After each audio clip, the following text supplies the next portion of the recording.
Bien, bonjour à toutes et à tous. Mesdames et messieurs, mardi soir, le président de la République vous a présenté notre stratégie de lutte contre le virus et a décliné les règles qui s'appliqueront au cours des semaines à venir. Le 30 octobre dernier, nous avons dû décréter un nouveau confinement. La cause en était, vous le savez, en France comme partout en Europe, une très forte et brutale accélération de l'épidémie qui a surpris tous les pays par son ampleur. Cela nous a conduit à prendre des mesures difficiles, mais moins fortes que lors du premier confinement, dont nous avons su tirer tous les enseignements. Ces mesures ont suscité de la part de certains d'entre vous de la colère et de l'incompréhension. J'en suis parfaitement conscient, comme je comprends sincèrement la lassitude générale du peuple français et de l'ensemble des peuples face à une épidémie qui se prolonge et qui est souvent imprévisible. Mais ces mesures étaient nécessaires. Toute l'Europe est confrontée à ce phénomène et tous les États ont dû, selon des modalités dans l'ensemble comparables, prendre comme nous des mesures difficiles. Aujourd'hui, les premiers résultats sont là. Et je souhaitais, mes chers concitoyens, vous en féliciter car vos efforts payent. La pression épidémique reste forte, mais elle se réduit. Et elle se réduit, je le souligne, en France, plus que dans les autres pays européens. Et le fait que ces résultats soient constatés au moment où se dessinent des perspectives positives en matière de vaccins doit nous donner de l'espoir. En France, les mesures de freinage que nous avons prises ont permis de ralentir nettement la circulation du virus. Alors que nous comptions près de 45 000 nouveaux cas par jour début novembre, nous sommes redescendus en moyenne sur les 7 derniers jours à 17 000 cas par jour. Le taux de reproduction du virus, le fameux R, est aujourd'hui estimé à 0,65, soit le niveau atteint lors du premier confinement et aujourd'hui l'un des niveaux les plus bas d'Europe. Il est encore supérieur à 1 chez la plupart de nos voisins, l'Italie, l'Allemagne, la Suisse, ce qui signifie que chez eux, l'épidémie progresse encore. Conformément à ce que nous attendions, ces évolutions favorables commencent à se traduire sur notre système hospitalier. Chaque semaine, je me rends dans des hôpitaux. Ces derniers jours encore, à Dijon et à Brest. Et à chaque fois, j'y constate le courage et la détermination de nos soignants, mais aussi leur fatigue et leur usure face à cette longue épreuve. Je veux à nouveau, inlassablement, leur rendre hommage et leur adresser en votre nom nos immenses remerciements pour leur dévouement. La situation s'améliore grâce aux efforts de tous. Mais ces chiffres, pour encourageants qu'ils soient, restent encore fragiles. La situation en cette fin novembre se présente différemment qu'en mai dernier, lors de la sortie du premier confinement. Les conditions climatiques hivernales et l'approche des vacances de fin d'année sont deux facteurs de risque importants que nous n'avions pas rencontrés au printemps dernier. Nous ne pouvons donc pas baisser la garde. Notre objectif est de permettre un retour par étapes à une vie plus normale, de vous permettre de passer les fêtes de fin d'année avec vos proches, tout en limitant au maximum le risque de reprise épidémique. Il est donc prématuré de parler de déconfinement. Il est surtout indispensable de ne pas baisser la garde.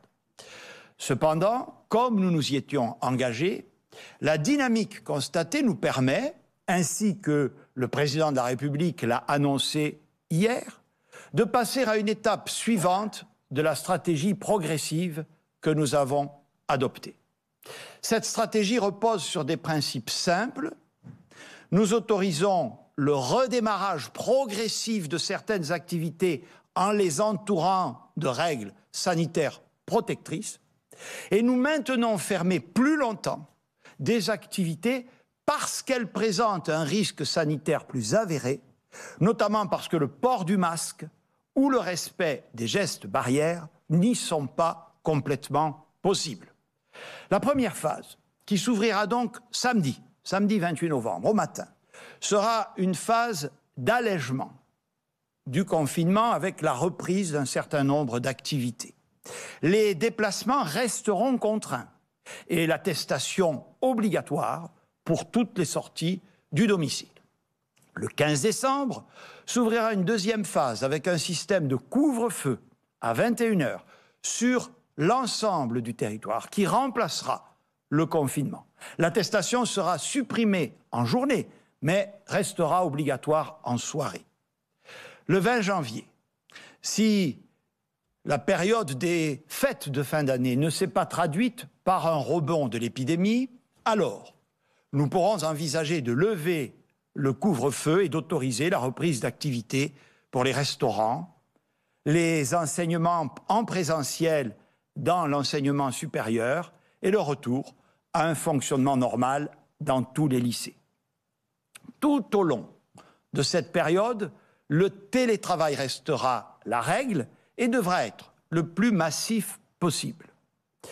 Les partenaires sociaux, car c'est leur rôle, ont entamé une négociation qui est en cours et dont nous espérons un aboutissement positif. Plus que jamais, mes chers concitoyens, le dialogue social est indispensable dans notre pays et j'allais dire le dialogue tout court.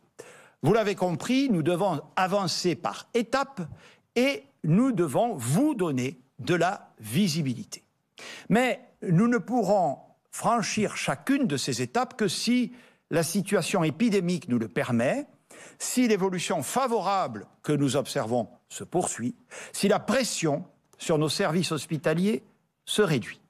Je vais demander à Olivier Véran, ministre des Solidarités et de la Santé, de nous faire un point sur la situation actuelle et sur ce que nous projetons pour les prochaines semaines, si nous restons tous, individuellement et collectivement, attentifs et responsables. Monsieur le ministre. Monsieur le Premier ministre, vous l'avez dit, nous avons atteint le pic épidémique au cours de la deuxième semaine de novembre. Alors qu'est-ce que ça signifie ? Ça signifie que depuis plus de 3 semaines maintenant, le nombre de contaminations, le nombre de diagnostics, de cas positifs au coronavirus est en diminution constante. Cette diminution, elle est rapide, puisque chaque semaine, on compte environ 30% de diagnostics positifs en moins par rapport à la semaine précédente. Nous enregistrons en moyenne, sur les 7 derniers jours à date d'hier soir, un peu moins de 15 000 cas positifs par jour. À titre de comparaison, nous avions, vous l'avez rappelé, dépassé les 40 000 à 45 000 cas par jour en moyenne sur une semaine au moment de la mise en place du confinement. Nous avons donc divisé par 3 cette pression épidémique. À ce rythme, nous pourrions atteindre notre objectif de 5 000 cas par jour en moyenne d'ici la deuxième semaine ou la fin de la deuxième semaine de décembre. Alors pourquoi cet objectif de 5 000 cas ? C'est le moyen pour nous de restaurer toutes nos capacités pleines et entières, de débusquer chaque cas positif et par le contact tracing, d'isoler tous les cas contacts et donc de remonter les chaînes de contamination afin d'empêcher un nouveau départ épidémique dans notre pays. Les 14 000 cas par jour en moyenne, c'est encore beaucoup. La pression épidémique reste forte à ce stade. À titre de comparaison, si on regarde en arrière, et vous le voyez sur le graphe, avant la mise en place du confinement, lorsque la courbe n'était pas descendante, mais lorsqu'elle était croissante, 14 000 cas, ça correspondait à peu près aux alentours du 10 octobre dans le pays. Les bars et les restaurants étaient alors déjà fermés dans les zones d'alerte maximale et nous étions à quelques jours, quelques encablures de la mise en place du couvre-feu à l'échelle du pays. Un point international maintenant, toute l'Europe effectivement est touchée par la deuxième vague massive du coronavirus. La mortalité d'ailleurs y est supérieure à la première vague. Aucun pays n'est épargné. Tous les pays ont pris des mesures pour freiner l'épidémie. Même la Suède d'ailleurs qui a renoncé à sa stratégie d'immunité collective et qui fait face à une mortalité importante. Dans plusieurs pays, la vague est désormais descendante, à l'instar de la France. Je pourrais citer par exemple l'Espagne ou encore l'Irlande. Dans d'autres pays, le pic pourrait être franchi, il ne l'est pas encore formellement. C'est le cas par exemple de notre voisin allemand. En Allemagne, l'incidence est désormais au même niveau que l'incidence française. Elle est d'ailleurs nettement supérieure à Berlin qu'à Paris. Et l'on compte désormais dans les deux pays quasiment autant de malades admis en réanimation. Toujours à titre de comparaison, on comptait hier 16 000 cas positifs en France, 18 000 cas positifs en Allemagne ou en Angleterre, 26 000 cas en Italie, et pour prendre un exemple non européen, les États-Unis, avec 180 000 cas diagnostiqués sur la seule journée d'hier. Ceci pour vous dire que la vague épidémique a touché l'ensemble des pays de l'hémisphère nord et qu'elle se poursuit avec une dynamique qui peut être variable en fonction des mesures qui ont été prises par l'un ou l'autre des différents pays. Et à ce stade, effectivement, la France est le pays d'Europe où la baisse de la pression épidémique est parmi les plus élevées. Enfin, un point sur le plan sanitaire. Nous avons franchi le pic hospitalier la semaine dernière. C'est-à-dire que le nombre de nouvelles hospitalisations, le nombre d'appels à SOS médecins, le nombre d'admissions aux urgences, ainsi que le nombre d'admissions en réanimation est en baisse. La charge hospitalière et en réanimation a également commencé à se réduire. Il y a une grosse semaine de cela. Il y avait hier soir 4100 patients Covid en réa contre plus de 4900 il y a 10 jours. Cependant, la charge en soins reste encore très élevée dans notre pays. Hier, on comptait encore une nouvelle hospitalisation toutes les minutes et une admission en réanimation dans nos hôpitaux toutes les 6 minutes. Beaucoup de soins restent à date encore déprogrammés et des patients sont encore appelés dans certaines régions pour leur demander de repousser l'opération chirurgicale dont ils devaient bénéficier de manière à maintenir des places disponibles pour tous les malades. Et rien qu'aujourd'hui, à titre d'exemple, 4 évacuations sanitaires de malades atteints du Covid en état grave sont organisées depuis le CHU de Dijon vers la région Grand Est. En conclusion, on peut dire que ça va mieux et à tous les niveaux. Les mesures que nous avons prises étaient et elles restent nécessaires, efficaces, proportionnées. Elles ont été prises au bon moment de l'épidémie, décidées au bon moment et surtout, les Français respectent ces mesures. La pression sanitaire reste forte, l'épidémie n'est pas derrière nous, la seconde vague n'est pas terminée. Nous devons donc poursuivre sur notre lancée, ne pas relâcher maintenant notre vigilance, surtout pas, ne pas relâcher nos efforts et nous réussirons. Merci beaucoup, Monsieur le Ministre. Vous l'avez compris, la période qui s'ouvre nous place donc dans un équilibre fragile. Le temps est venu d'alléger progressivement les contraintes, mais en étant conscient qu'en cas de relâchement, la situation pourrait se dégrader rapidement à nouveau. Nous devons permettre une reprise d'un certain nombre d'activités de manière progressive, mais nous devons aussi éviter un stop and go, comme on dit, qui serait épuisant pour notre pays. Ces 5 semaines seront donc décisives. Nous serons en capacité de respecter cet équilibre si chacun, comme je le dis inlassablement, fait preuve de responsabilité et respecte les règles que nous allons fixer. Avec les ministres présents autour de moi, nous allons maintenant vous présenter plus précisément ces règles dans chacun des grands domaines de la vie économique et sociale pour les semaines à venir. Vous l'avez compris, les préoccupations sanitaires demeurent déterminantes. S'agissant des commerces, je sais que l'attente était forte.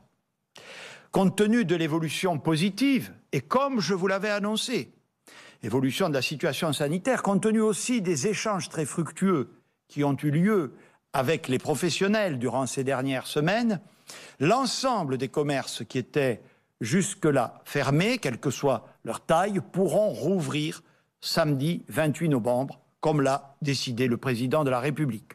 Par conséquent, les mesures de fermeture de certains rayons dans les grandes surfaces que nous avions prises afin de garantir l'équité de traitement entre les commerces seront levées également à cette date. Cette réouverture devra se faire dans le respect d'un protocole sanitaire renforcé, fruit des concertations qui ont eu lieu ces dernières semaines avec les représentants des professionnels et qui prévoit une augmentation de la jauge de densité pour l'accueil du public d'ailleurs aligné sur les pratiques de nos principaux voisins. Le ministre Alain Griset va détailler ce protocole. Alain Griset, ministre délégué aux petites et moyennes entreprises.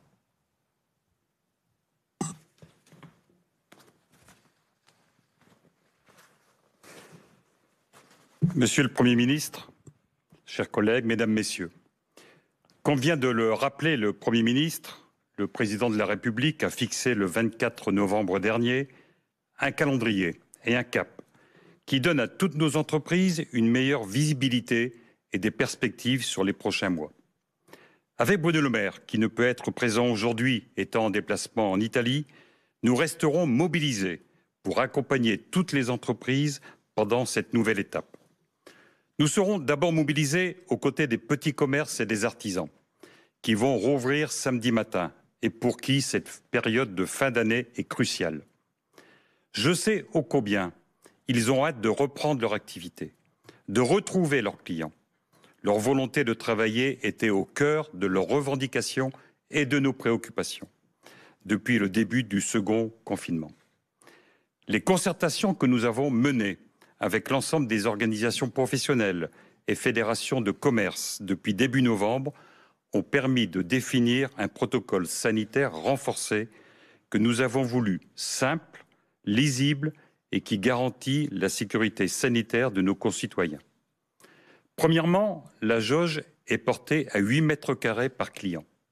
Ce qui est important, c'est que cette règle est simple.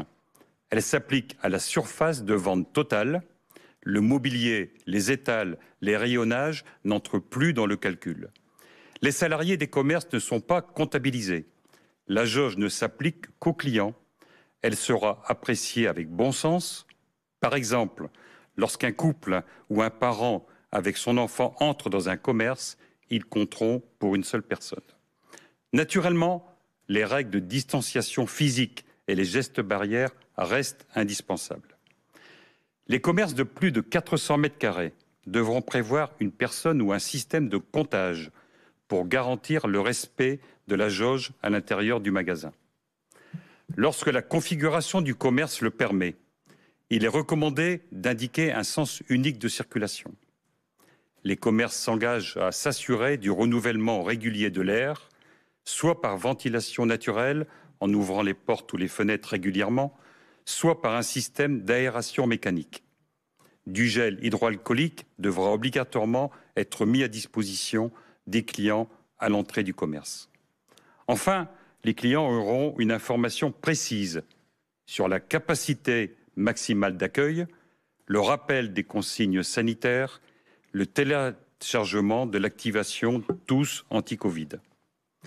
Pour éviter des flux trop importants pendant la période des fêtes de fin d'année, les commerçants pourront étendre leur horaire d'ouverture jusqu'à 21 h.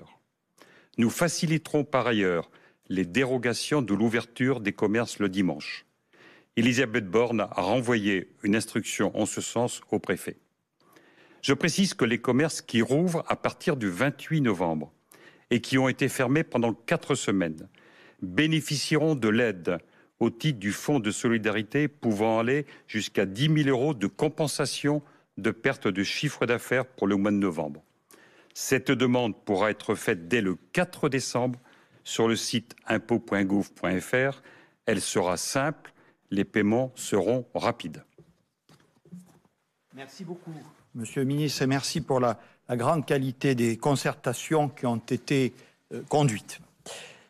Dès le 28 novembre, les auto-écoles pourront également reprendre leur activité de préparation aux épreuves pratiques du permis de conduire dans le respect du protocole sanitaire qu'elles appliquaient précédemment. Mais la préparation des épreuves théoriques continuera de se faire à distance. La reprise des visites immobilières sera également autorisée à cette même échéance pour les professionnels comme les particuliers, là encore dans le respect du protocole sanitaire applicable. De même pour les services à domicile. En revanche, les bars et les restaurants resteront fermés jusqu'au 20 janvier. Il s'agit d'une décision extrêmement difficile à prendre, mais elle est nécessaire. Pourquoi ? Les études scientifiques démontrent que ces établissements, en dépit des protocoles sanitaires exigeants et de la forte volonté des gestionnaires de les appliquer, restent et resteront des lieux de contamination virale élevée. On ne peut en effet y porter le masque de façon continue. Le respect des gestes barrières et de distanciation physique y est plus difficile. La durée de séjour y est plus prolongée qu'ailleurs et ils sont en lieu clos, la période de l'année où nous nous retrouvons ne nous permettant pas, comme on l'a fait au printemps ou à l'été dernier, de recourir aux terrasses. Ce virus, décidément très pernicieux, nous oblige à fermer des établissements qui symbolisent la convivialité et surtout un art de vivre à la française.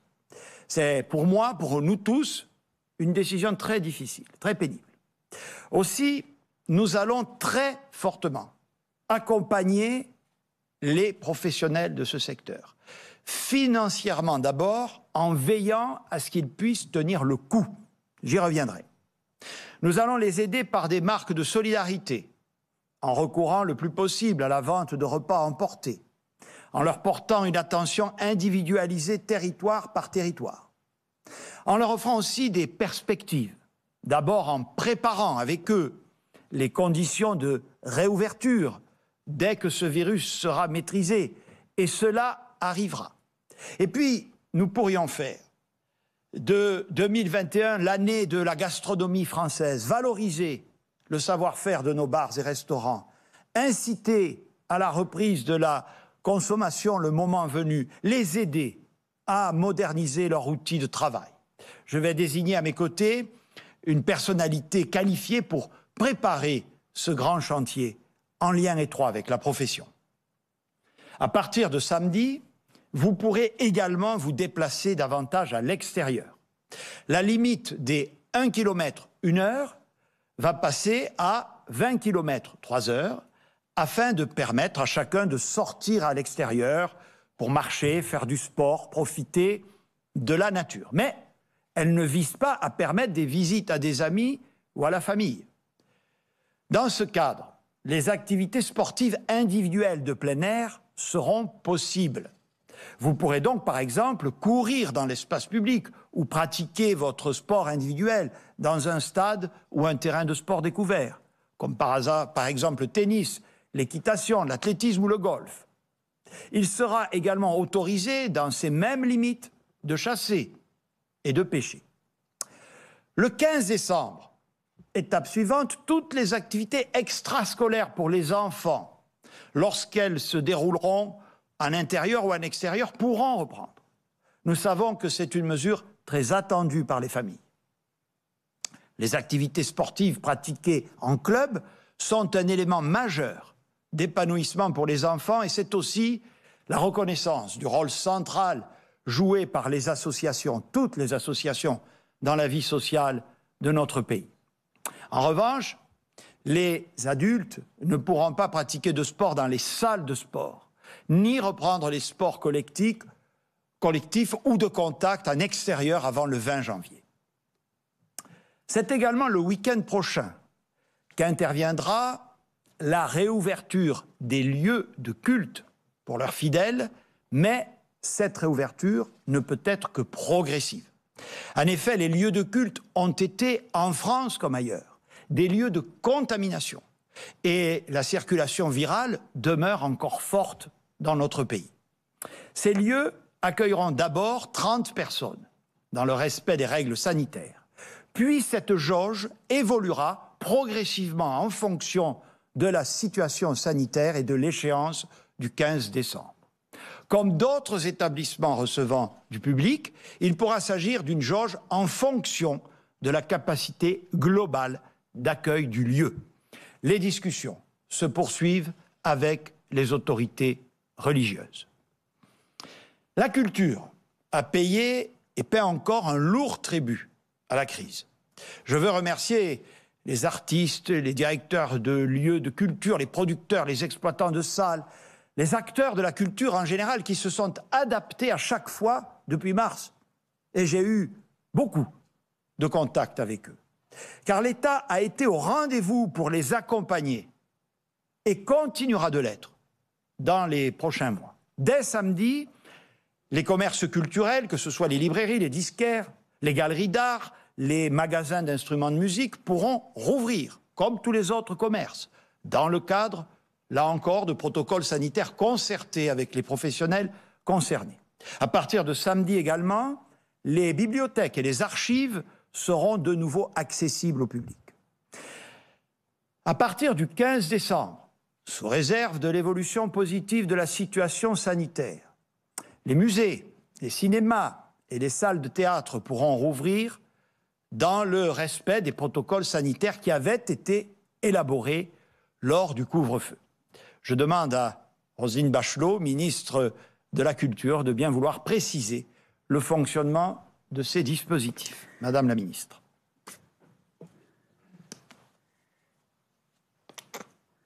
Merci, Monsieur le Premier ministre. C'est effectivement une grande joie pour moi de pouvoir annoncer la réouverture des lieux de culture.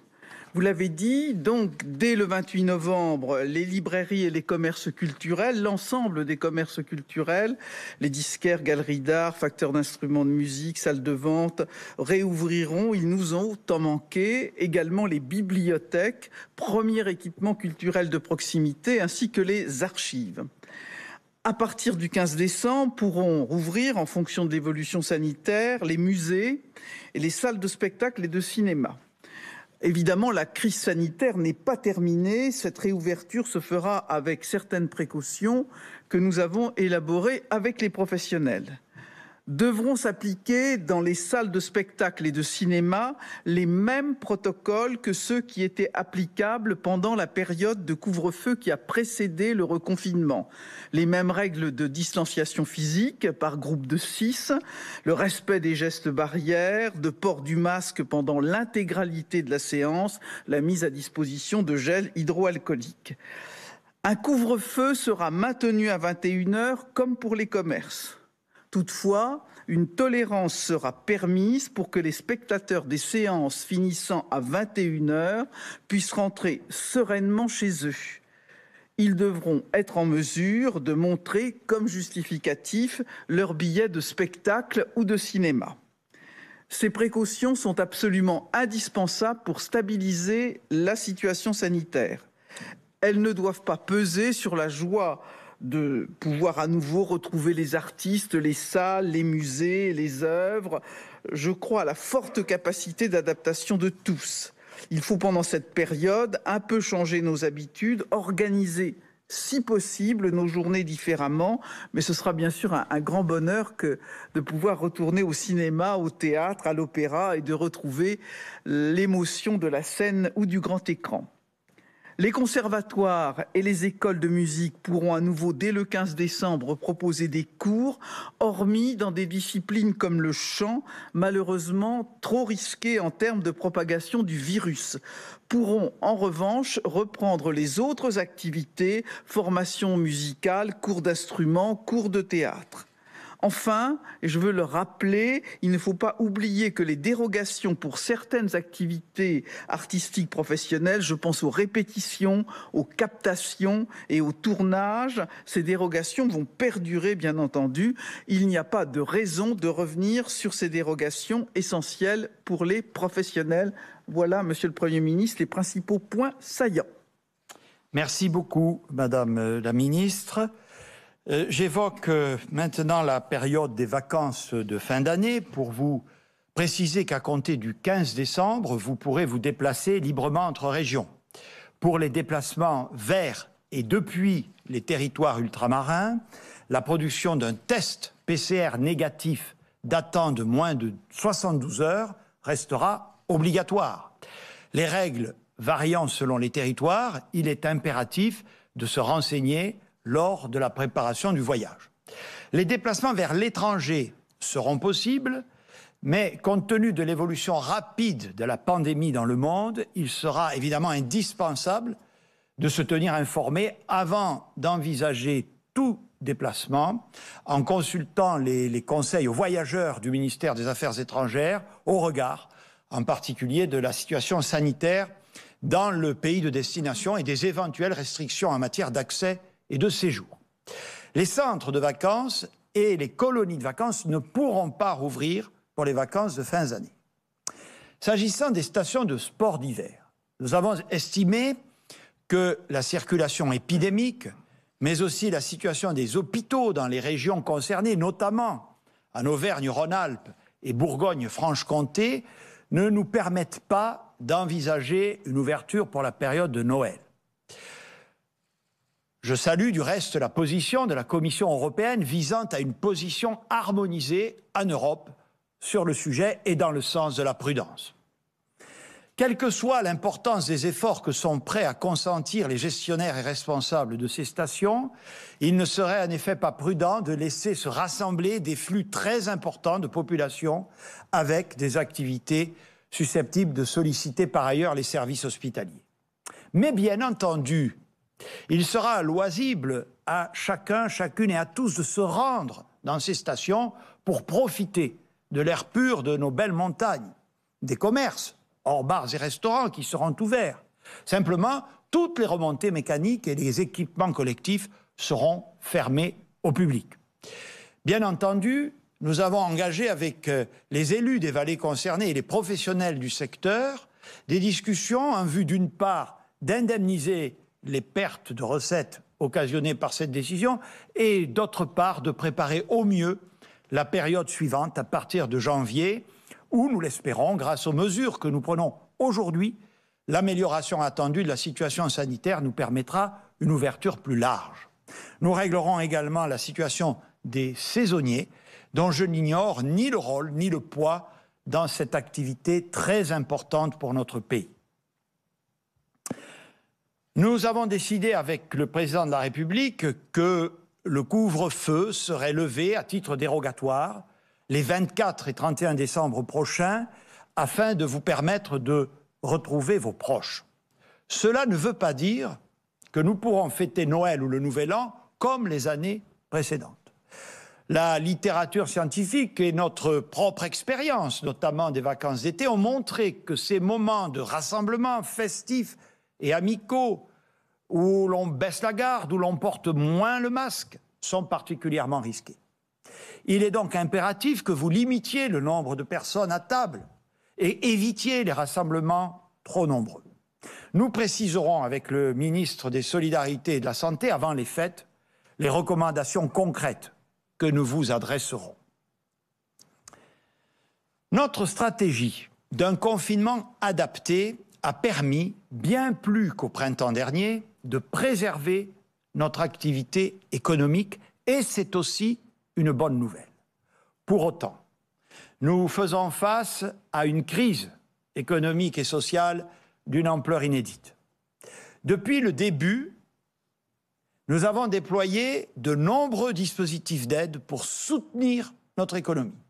Et ces dispositifs sont parmi les plus complets et les plus performants d'Europe. Face à la deuxième vague et au deuxième confinement, j'ai souhaité accentuer et amplifier encore nos dispositifs de soutien. Et nous allons continuer à le faire. Nous allons ainsi renforcer l'aide économique aux secteurs les plus durement touchés par la crise. Notre objectif est de permettre aux entreprises qui ne pourront pas rouvrir avant le 20 janvier prochain de couvrir intégralement leurs charges et d'éviter par tous les moyens qu'elles soient acculées à mettre la clé sous la porte.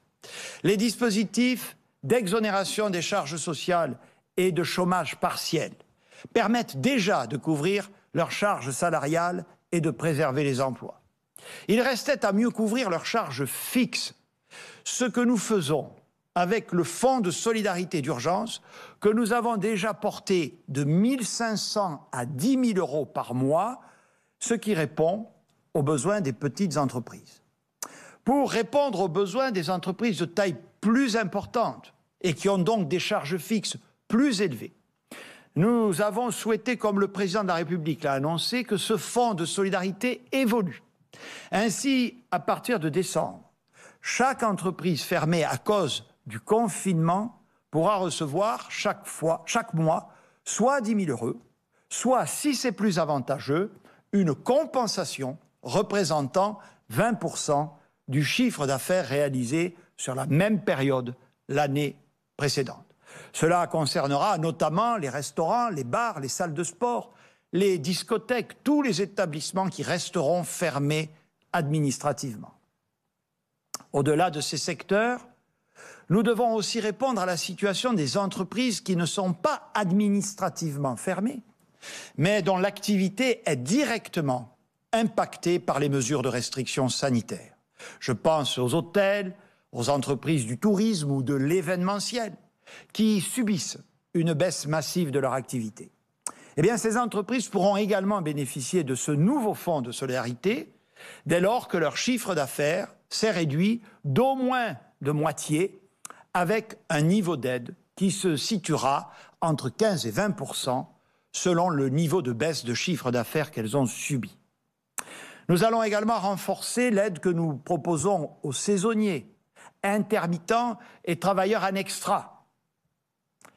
Pour tous les salariés qui, l'année dernière, travaillaient beaucoup en alternant des contrats courts et des périodes de chômage dans des secteurs aujourd'hui totalement sinistrés par la crise, eh bien, nous allons leur assurer à partir du 1er novembre une garantie de ressources de 900 € par mois jusqu'en février 2021.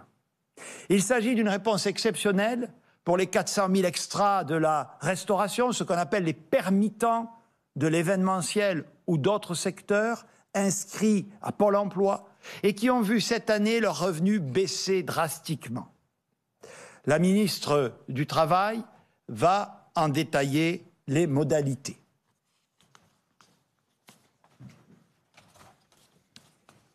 Merci, Monsieur le Premier ministre. Bonjour à toutes et à tous. Alors, comme l'a dit le Premier ministre, la situation de notre pays n'est pas la même qu'au printemps dernier. Nous avons fait le choix de maintenir l'activité économique dans toute la mesure du possible. Et de fait, le marché du travail reste dynamique dans son ensemble. Le nombre d'offres d'emploi en ligne est resté stable malgré le confinement. Il a même augmenté significativement dans certains secteurs, comme par exemple l'électronique. Mais il nous faut prendre en compte la situation des travailleurs précaires fragilisés par la crise. C'est ce qui nous a conduit à prolonger de la durée du confinement les droits des demandeurs d'emploi en fin de droit en novembre et en décembre. Par ailleurs, certains travailleurs peuvent être particulièrement affectés par la crise. Je pense aux saisonniers dont la saison a été raccourcie ou annulée, ou à certains Français qui, avant la crise, travaillaient beaucoup en enchaînant contrats courts et périodes de chômage. C'est par exemple le cas effectivement des extras de la restauration, de l'événementiel, mais aussi de certains intérimaires. Pour répondre à ces situations, nous avons décidé de mettre en place une aide exceptionnelle. Elle permettra à toutes celles et ceux qui ont travaillé plus de 60% du temps au cours de l'année 2019, mais qui n'ont pas pu travailler suffisamment en 2020 pour recharger leurs droits du fait de la crise, de bénéficier d'une garantie de revenu minimum de 900 € par mois sur les mois de novembre, décembre, janvier et février. Je peux vous citer le cas très concret d'un extra de la restauration qui travaille dans une zone touristique. Avec la crise du Covid, il a travaillé beaucoup moins que l'an dernier. Il n'a plus droit à l'allocation chômage depuis octobre. Il percevra 900 € par mois pendant 4 mois. Cette mesure bénéficiera à près de 400 000 travailleurs précaires, dont 70 000 jeunes. Merci, madame. Je souhaite enfin que nous en fassions encore plus précisément pour les jeunes, qui sont, je le sais, les premières victimes de la crise et dont un nombre croissant risque de se trouver dans la difficulté. La raréfaction des petits boulots, des petits jobs, accroît le risque de précarité pour les étudiants. C'est pourquoi j'ai décidé que nous allions créer 20 000 jobs étudiants dont la mission sera de venir en soutien des étudiants décrocheurs, notamment au cours des premières années.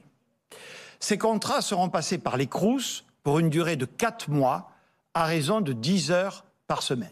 Cela représentera un investissement de l'État à hauteur de 50 millions d'euros. Nous allons également doubler pendant la période de crise le budget alloué au Crous pour verser des aides financières d'urgence à des étudiants en situation de précarité.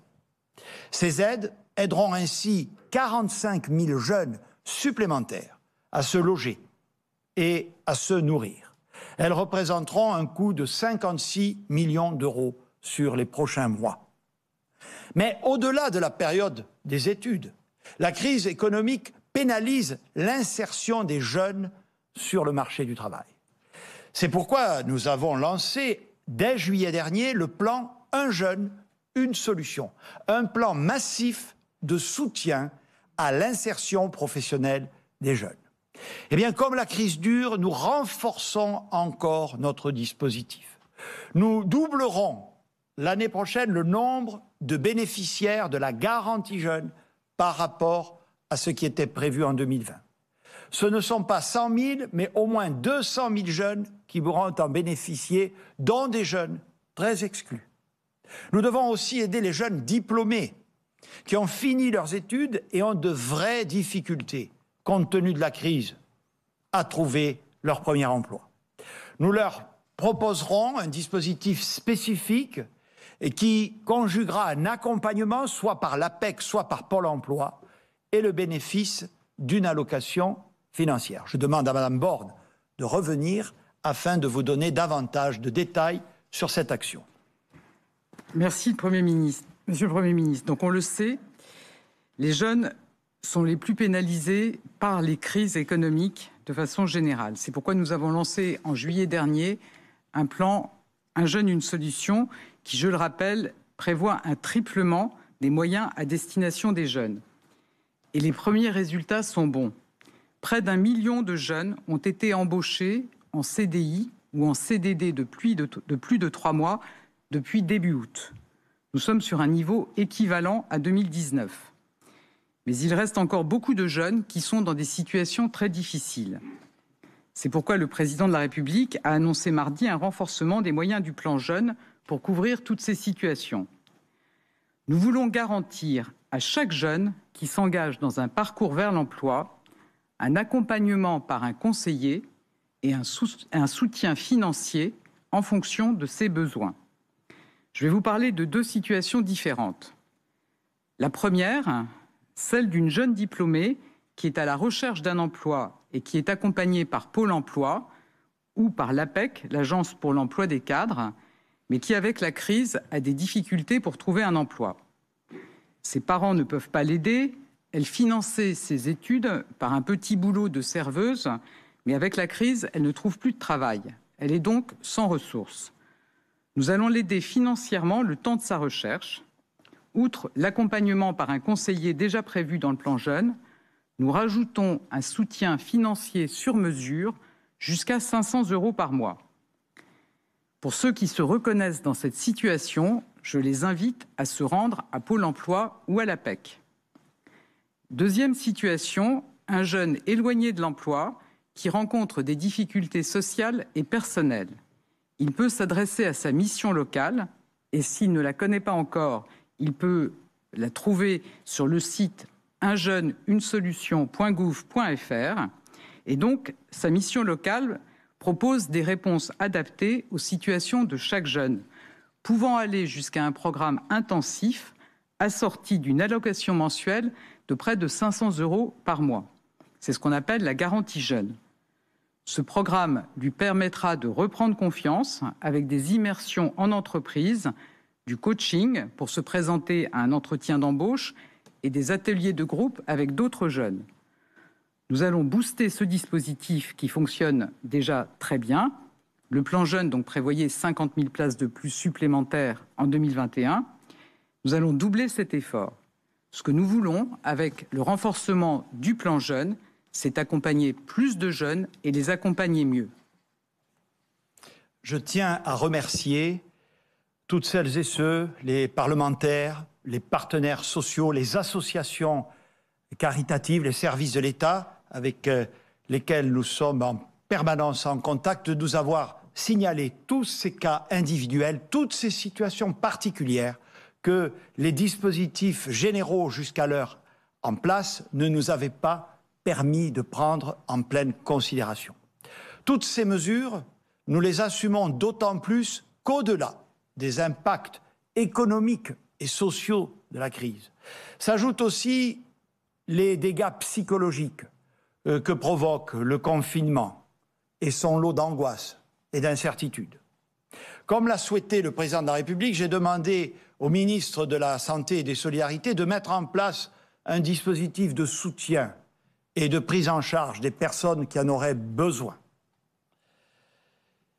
Mes chers concitoyens, le gouvernement vous précisera la semaine prochaine sa nouvelle stratégie tester, alerter, protéger, soigner. Il vous présentera également la stratégie et l'organisation que nous mettons en place pour le vaccin. La situation sanitaire de notre pays s'améliore.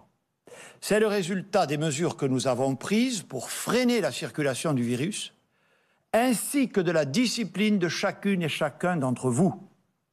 Cela nous permet de réduire la pression pesant sur nos hôpitaux et nos soignants, mais aussi d'envisager plus sereinement les fêtes de fin d'année auprès de nos proches. Cela suppose la mobilisation de tous. Le cadre est clair, la lutte contre l'épidémie va solliciter encore fortement notre sens des responsabilités pendant plusieurs mois, et le retour à une vie tout à fait normale n'est pas pour tout de suite. Plus que jamais, le courage et la solidarité nous aideront à franchir l'épreuve que nous traversons. Je me tiens à votre disposition pour répondre avec les ministres à vos questions. Je voudrais simplement vous signaler que depuis hier soir, j'ai reçu de très nombreuses questions sur mon compte Instagram. Vous pouvez d'ailleurs continuer à m'y interroger et j'y répondrai dès cet après-midi et j'essaierai d'apporter au plus grand nombre d'entre ces questions les éclaircissements, les clarifications et les perspectives que vous attendez de notre part. Je vous en prie. Monsieur le Premier ministre, Mesdames, Messieurs les ministres, bonjour, Camille Collin pour TF1. J'aimerais revenir sur les vaccins et sur la réouverture des commerces. Sur les vaccins, en attendant la stratégie précise, vous le disiez, la semaine prochaine, de vaccination en France, est-il réaliste déjà de penser qu'on sera prêt pour administrer éventuellement les premiers vaccins fin décembre? Et où en est-on du vaccin français de l'Institut Pasteur ? Et puis sur la réouverture des commerces, jusqu'à quand autoriserez-vous les assouplissements d'horaires pour les commerces et surtout le travail le dimanche? Merci. On prend une autre question, si vous voulez bien, comme on fait d'habitude. Bonjour, Hélène Bonnet pour TF1 LCI. Ma première question porte sur les stations de ski. L'Allemagne a demandé à l'Union européenne qu'elle n'ouvre pas avant le 10 janvier. Vous parliez de concertation, d'harmonisation. Est-ce que cela signifie que la France pourrait s'aligner sur cette date également pour une réouverture totale des stations? Une autre question sur les fêtes de Noël. Vous avez dit que vous alliez préciser le protocole, mais est-ce que vous pouvez déjà donner des indications aux Français, notamment sur le Noël, le repas avec les grands-parents? Est-ce raisonnable? Que recommandez-vous? Et puis enfin, une question sur l'isolement contraint. Une proposition de loi a été faite mettant en avant des mesures à la fois d'incitation et de sanction. Y êtes-vous favorable? Avez-vous d'autres pistes? Une dernière, peut en répondre, si vous voulez bien. Bonjour, Jérémy Marot de l'AFP. Deux questions pour l'AFP. La première, envisagez-vous de mener avant les fêtes de fin d'année des campagnes de dépistage massifs comme cela s'est fait dans d'autres pays? Autre question sur les universités qui ne devraient reprendre que fin janvier, début février. Vous avez croisé il y a quelques jours à Crozon un étudiant de 5e année qui vous disait « ce n'est plus tenable ». Des présidents d'université vous demandent de rouvrir avec une jauge à 50%. Allez-vous leur donner satisfaction? Bien, merci. Donc, j'avais dit, voyez, mais que nous vous exposerions en détail les sujets des tests et des vaccins la semaine prochaine, ce que nous ferons. Mais bien sûr, on va quand même, avec Olivier, déjà répondre aux deux questions qui sont relatives à ces sujets. Donc, sur la réouverture des commerces, en fait, je comprends que votre question porte sur le mois de janvier, plutôt, j'imagine, et notamment sa question du travail dominical. C'est comme ça que je l'ai perçu. Donc c'est un sujet qui est à l'étude parce que je vous rappelle que le travail dominical est régi par des lois, des textes de loi, et que en l'état, autant nous pouvons agir et il a été rappelé l'instruction donnée par Madame Borne au préfet pour le mois de décembre, ce sujet mérite d'être juridiquement affiné pour le mois de janvier. Donc c'est un sujet que nous avons dans le viseur, comme on dit, et auquel nous travaillons, et que nous travaillerons évidemment avec les partenaires sociaux. Non, je ne suis pas encore en mesure de vous donner, sinon je l'aurais fait, les recommandations que nous ferons pour Noël et pour le Nouvel An, parce qu'il faut là aussi réfléchir, un peu concerter, regarder ce que font l'ensemble des pays européens pour essayer d'en tirer quelques enseignements utiles. Pour Noël, chère madame, je réponds quand même tout de suite à une question. Autant nous demanderons l'application ou le respect d'un certain nombre de recommandations, il me paraît extrêmement difficile que les grands-parents ne soient pas associés aux fêtes de Noël, que nous leur recommandions le plus possible de porter le masque, de respecter les gestes barrières, etc. C'est évident, mais bien entendu, il n'est pas question que cette fête familiale se prive de la présence des aînés. S'agissant des universités, alors effectivement, je confirme que j'ai vu cet étudiant en Bretagne, j'en vois d'autres, n'est-ce pas, mais ce que je peux dire, c'est qu'effectivement, là aussi, on le voit bien, les universités qui sont des grands lieux collectifs de flux nous empêchent à ce stade de décider leur réouverture. Bon. En même temps, nous mesurons l'impact de cette décision et nous avons, je l'ai annoncé, renforcé les dispositifs d'accompagnement. D'ailleurs, j'en avais parlé, si vous étiez présent, avec ce jeune qui me paraissait avoir le profil tout à fait adapté pour faire du tutorat et de l'accompagnement à la fois scolaire et psychologique d'étudiants plus jeunes, notamment celles et ceux d'entre eux qui pourraient être en difficulté. Ceci dit, c'est un vrai sujet et je vous annonce que je réunirai la communauté universitaire, notamment la conférence des présidents d'université avec la ministre Frédérique Vidal dans les jours à venir pour encore approfondir cette question et calibrer au mieux l'accompagnement que nous leur devons et aussi pour veiller à la mise en œuvre des dispositions que j'ai annoncées à l'instant. S'agissant des stations de ski, effectivement, je vous confirme que nous, je ne sais plus qui a posé la question, pardon madame, que nous surveillons ce qui se passe dans les pays qui nous entourent, hein, évidemment, parce que c'est un point important. Vous avez aussi vu, vous avez cité l'initiative allemande, il y a aussi une initiative de la Commission européenne. Notre position est celle de la prudence, voilà, notamment dans les pays qui nous sont comparables et qui peuvent avoir des indicateurs épidémiques de la nature de ceux de notre pays. Voilà. En tout cas, sachez que oui, nous sommes actifs sur le plan européen pour que ces règles puissent être le plus harmonisées possible. Je vais céder la parole à Olivier Véran pour qu'il vous dise un mot des vaccins notamment, des campagnes de dépistage. Vous m'avez posé une question plus précise sur la proposition de loi du groupe Agir relative à l'isolement contraint. Je vous rappelle simplement ce qu'a dit le président de la République et sous le contrôle du ministre de la Santé, notre intention, qui n'est pas nouvelle, hein, à chaque étape, nous voulons améliorer encore la pleine efficacité de la stratégie du test, du traçage et de l'isolement des personnes. Hein, tester, alerter, protéger, soigner désormais. Donc ça va passer par des actions sur le recours au test, une amélioration du traçage. Et effectivement, la question de l'effectivité de l'isolement fait partie de la panoplie de ces mesures. Là aussi, on regarde ce qui se passe dans les pays étrangers. Et donc, par rapport à votre question, cela se traduira par un projet de loi déposé par le gouvernement qui traduira ses intentions. Non que la proposition de loi à laquelle vous faites référence ne soit pas intéressante, bien sûr, mais nous voulons avoir notre propre texte, que la représentation nationale en débatte, puisque, vous l'avez rappelé, cela dépend du législateur. Je voulais simplement vous dire qu'on a notre intention... Comment dire, ce n'est pas de contrôler pour contrôler, ce n'est pas de faire peser une contrainte, c'est de mieux faire respecter l'isolement et quelles que soient les mesures que nous prendrons à cet effet, elles s'accompagneront d'un accompagnement médical et humain renforcé. C'est vraiment l'objectif, raison pour laquelle nous travaillons déjà à ces sujets avec les associations de collectivités territoriales qui étaient déjà, notamment dans le cadre des plans métropolitains, impliqués dans ces sujets. Donc nous voulons là aussi renforcer, finalement, j'allais dire, un accompagnement le plus individualisé possible pour faire en sorte que cet isolement soit non seulement effectif, mais mieux encore accepté et donc plus efficace. Monsieur le ministre de la Santé. Monsieur le Premier ministre, deux questions ont été posées auxquelles vous souhaitez que je puisse apporter une réponse. D'abord sur la question du mass testing, du testing de masse.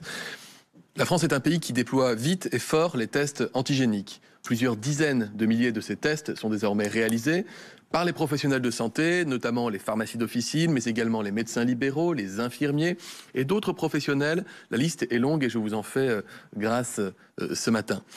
Par ailleurs, nous avons mis en place, et nous aurons l'occasion de le présenter dans les prochains jours, un protocole à la fois destiné aux entreprises et à la fois destiné aux collectivités territoriales, quelles qu'elles soient, qui souhaitent s'engager avec nous, à nos côtés, dans des campagnes de dépistage, qu'ils soient massifs ou sectorisés. Le principe essentiel étant qu'il ne faut pas tester pour tester, sinon ça ne sert pas à grand-chose, mais qu'il faut tester pour pouvoir mettre à l'abri les personnes lorsqu'elles sont positives, les accompagner du début à la fin, et isoler toutes les chaînes de contamination en faisant du contact tracing. C'est pourquoi ce protocole qui va être proposé aux collectivités, aux entreprises, devra s'inscrire justement dans un cadre, je dirais, partagé pour que les choses soient efficaces. Par ailleurs, si ça doit prendre la forme d'opérations de testing de masse au sein de certaines collectivités, si la question est ce que nous y travaillons, la réponse est oui, nous y travaillons. Nous étudions la faisabilité, surtout l'intérêt de telles démarches. Par ailleurs, vous avez posé la question de savoir si nous serons prêts fin décembre sur la question des vaccins. Très rapidement. Il y a à date 3 laboratoires qui ont déjà publié, en tout cas qui ont fait état de données très intéressantes et encourageantes sur l'efficacité de 3 vaccins différents qu'ils développent. C'est Pfizer, BioNTech, Moderna et le laboratoire anglais AstraZeneca qui travaille avec l'université d'Oxford. Ces laboratoires ont transmis un certain nombre de données, de data scientifiques, médicales, à la FDA, qui est l'agence américaine du médicament, ainsi qu'à l'agence européenne du médicament, qui travaille donc pour étudier quelles sont les indications, les modalités d'utilisation de ces vaccins sur la base des données que seuls eux ont à ce stade. En France, nous avons saisi la Haute Autorité de Santé, qui est une autorité indépendante, qui est chargée de préparer des recommandations en matière de public cible prioritaire, c'est-à-dire qui doit être vacciné en priorité par quel vaccin ? Est-ce que ce sont les personnes âgées ? Est-ce que ce sont les soignants ? Est-ce que ce sont des gens au contraire plus jeunes ? Nous attendons des premières recommandations intermédiaires de la Haute Autorité de Santé pour la fin du mois de novembre qui seront consolidées courant de la première quinzaine du mois de décembre, lorsque les données scientifiques seront pleinement connues et qu'ils pourront donc travailler. Parallèlement à cela, j'ai saisi, à la demande du Président de la République et du Premier ministre, le Conseil consultatif national d'éthique, tant la question de la vaccination, dans le cadre de cette pandémie en particulier, soulève des questionnements éthiques.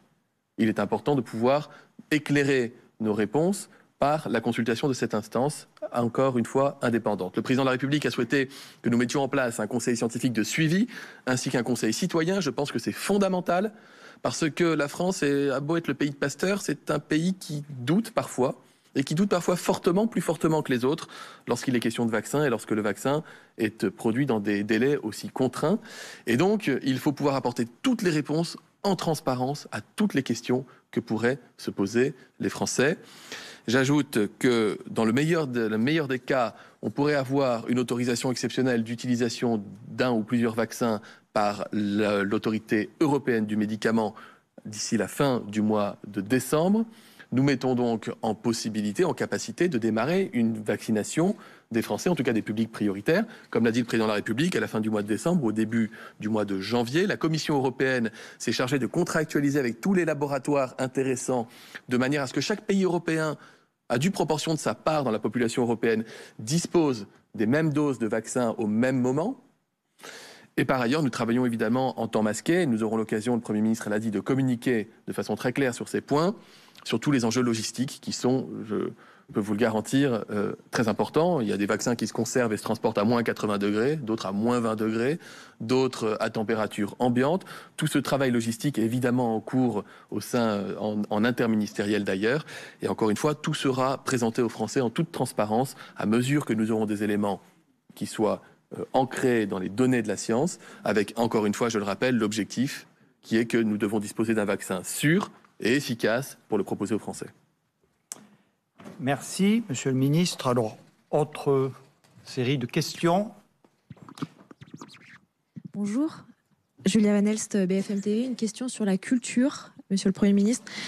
Si j'ai bien compris, donc à partir du 15 décembre, les représentations culturelles, si les conditions sanitaires le permettent, pourront reprendre, donc, avec une possibilité de rentrer chez soi après 21h avec le ticket qui fait foi. Qu'en est-il des représentations qui finiront après 21h? Est-ce que ce sera possible? Par exemple, une pièce de théâtre qui finit après 21h. Voilà, apporter une précision sur ce sujet. Merci. Merci. Une autre question, s'il vous plaît.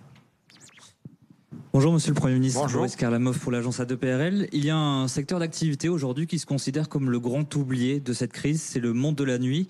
Selon les derniers chiffres de l'UMI, au 19 novembre, 300 boîtes de nuit étaient en redressement ou en liquidation judiciaire, soit près de 20% des 1600 établissements que compte notre pays. Monsieur le Premier ministre, les discothèques ont-elles encore un avenir en France? Et si oui, quand serez-vous en mesure de leur apporter un peu plus de visibilité? Est-ce qu'une réouverture avant l'été prochain avec un protocole sanitaire serait envisageable selon vous? Merci. Merci. Bonjour Monsieur le Premier ministre, Frédéric Aziza, Radio J. Je voudrais vous poser une nouvelle question sur le vaccin. Le professeur Arnaud Fontanet, qui est épidémiologiste et membre du Conseil scientifique, tape sur un retour à la normale à l'automne prochain, automne 2021. Si, a-t-il dit ce matin, on vaccine 80 à 90% des Français. Alors est-ce que ce niveau de vaccination vous paraît aujourd'hui atteignable en fonction des données dont vous disposez? Et est-ce à dire aussi que nous allons devoir vivre avec le virus au moins jusqu'à l'automne prochain? Allez, une dernière question. Une question concernant l'isolement contraint. Vous y êtes plutôt favorable. Est-ce que cela concernerait également les soignants? De nombreux soignants font état du fait qu'ils sont priés de venir travailler, parfois, même lorsqu'ils sont positifs, parfois même avec des symptômes. L'isolement contraint, est-ce que c'est pour eux également? Merci. Bon, alors, je connais la réponse, mais je vais faire venir Misa Culture pour vous répondre sur les 21h. Sinon, après, elle m'en voudra. Madame la ministre. La pandémie n'empêche pas la moquerie, Monsieur le Premier ministre. Donc la question est simple, la réponse l'est aussi. Les projections, les spectacles devront se terminer à 21h. Les gens pourront rentrer sereinement chez eux avec leurs billets, mais les spectacles devront effectivement se terminer à 21h. Le billet servant de sauf-conduit ou de preuve de la possibilité de preuve pour une possibilité de rentrer sereinement chez soi. Mais il n'y a pas de souplesse sur l'heure de fermeture, l'heure de fin du spectacle, opéra, théâtre ou cinéma. Merci. Vous ne vouliez pas répondre sur le monde de la nuit, non. Alors, sur cette question dont je réponds, effectivement, les discothèques demeurent fermées depuis effectivement un temps certain. Je pense que tout le monde en comprend les raisons, quand même. Je me permets quand même de rappeler, dans beaucoup d'épisodes, combien j'ai été, cet été, très fortement interpellé pour le fait qu'on ne les rouvre pas. Je vous invite à toujours remettre dans le contexte les critiques qui sont portées et les relativiser. Donc, hélas, l'heure n'est pas à la rouverture des discothèques, mais premièrement, elles seront pleinement bénéficiaires du fonds de solidarité rénové dont j'ai annoncé les contours tout à l'heure. On ne peut pas les laisser tomber, c'est une question d'éthique. Elles sont fermées par décision de l'État, parfaitement fondées sanitairement, et donc nous devons les aider à survivre. Jusqu'à quand? C'était votre question. Je ne peux pas répondre à cette question. je ne peux pas répondre à cette question. Ça rejoint d'ailleurs une question précédente pour savoir pendant combien de temps tout cela allait durer, l'été, l'automne 2021. Bon, je pense que nous devons tout faire pour que tout cela aille le plus vite possible. Voilà, c'est-à-dire agir sur tous les leviers qui sont à notre disposition. Vous avez parlé des vaccins, nous avons parlé de la stratégie de test. Plus tout cela est efficace, plus le cumul de ces mesures sera efficace, en France comme ailleurs évidemment, plus nous pourrons abréger nos souffrances, si je puis m'exprimer ainsi. Bon. Donc moi, autant, et c'est bien la difficulté de cette crise, nous essayons de donner un maximum de visibilité, autant on ne peut pas s'engager dans des exercices de prédiction à trop long terme. On sait effectivement que nous en avons encore pour plusieurs mois en 2021 avec cette affaire de coronavirus. Peut-être le ministre de la Santé sur les questions, à nouveau vous avez évoqué le vaccin et l'isolement contraint, mais cette fois-ci pour les personnels soignants. Je répète à vous tous que nous allons, et on ne voulait pas faire une méga communication aujourd'hui, parce que les deux sujets, tant du dépistage que des vaccins, sont deux sujets extrêmement importants sur lesquels donc, nous ferons une communication séparée et plus détaillée la semaine prochaine. Monsieur le ministre. Oui, je serai très bref, du coup, monsieur le Premier ministre. Sur la question des soignants positifs, il y a un certain nombre de soignants qui, bien qu'étant positifs dans les tests PCR au Covid, peuvent être amenés, ce n'est pas la règle, mais peuvent être amenés en période de tension sanitaire très forte à être appelés à travailler, si leur état de santé est compatible bien sûr, dans des services dédiés Covid. Ce n'est certainement pas la règle, c'est l'exception, et c'est une exception qu'on peut comprendre. D'ailleurs, merci aux soignants pour leur mobilisation, même lorsque parfois ils étaient positifs au Covid, lorsqu'ils sont positifs au Covid, c'est essentiel pour pouvoir soigner des malades et sauver des vies. Ce n'est certainement pas la règle. Sur la question du retour à la normale, c'est une bonne question. Est-ce que la vaccination collective, et à partir de quel niveau, nous permettra de nous débarrasser de ce virus et de retrouver totalement la vie d'avant? Je vais vous décevoir, mais à ce stade, je n'ai pas la réponse à cette question fondamentale. Pourquoi ? Parce que les études cliniques qui sont menées sur les nouveaux vaccins nous permettent de savoir que manifestement, ils offrent une immunité très importante qui protège. Mais pour combien de temps ? Seul le recul pourra nous le dire. Nous n'avons pas, de ce point de vue-là, 1 an, 2 ans, 3 ans de recul. Ensuite, c'est lorsque les populations seront vaccinées que nous saurons véritablement si, une fois vaccinés, il faut être, par exemple, revacciné quelques mois ou les années suivantes, ou pas. Nous n'avons pas non plus les réponses à ces questions. Ce que nous allons savoir très prochainement, c'est si le vaccin est effectivement très efficace et s'il est sûr. Ce qui, en soi, serait déjà une excellente nouvelle pour les populations. Et à ce stade, je ne peux pas vous dire, et je pense même qu'on ne pourra pas vous dire, qu'il nous serait capable de relâcher notre attention en matière de gestes barrières sous prétexte qu'on serait vacciné. Donc je le dis d'emblée, la vaccination n'ira pas de pair avec l'abandon des gestes barrières, au moins jusqu'à ce qu'on ait acquis la preuve par l'expérience et avec le recul français et international que nous pouvons vivre, retrouver toute la sérénité collective et retrouver la tradition française, que ce soit dans la rue en se serrant la main ou que ce soit pour emmener danser Roselyne Bachelot dans les bars de nuit, ce que nous avons tous très hâte de pouvoir refaire le plus tôt possible. Non. Bon. On apprend beaucoup de choses dans ces conférences de presse. Allez, une dernière série de questions, mesdames et messieurs. Oui, madame. Bonjour, Frédéric Prabonneau, France Télévisions. Est-ce que vous pourriez nous apporter des précisions sur les réouvertures dans 2 secteurs, les établissements thermaux et les casinos, s'il vous plaît? Merci. Les casinos. Merci. Ensuite. Bonjour, Julien Lécuyer, La Voix du Nord. 2 questions. Une qui concerne évidemment les grandes inquiétudes des scientifiques concernant la dégradation de la santé mentale des Français.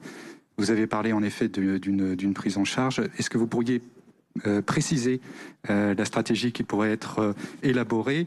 Deuxième question qui concerne peut-être un peu plus ma région, mais également l'ensemble de la population, c'est il avait été évoqué peut-être des campagnes de tests massifs sur Lille et Roubaix qui pourraient servir d'expérimentation.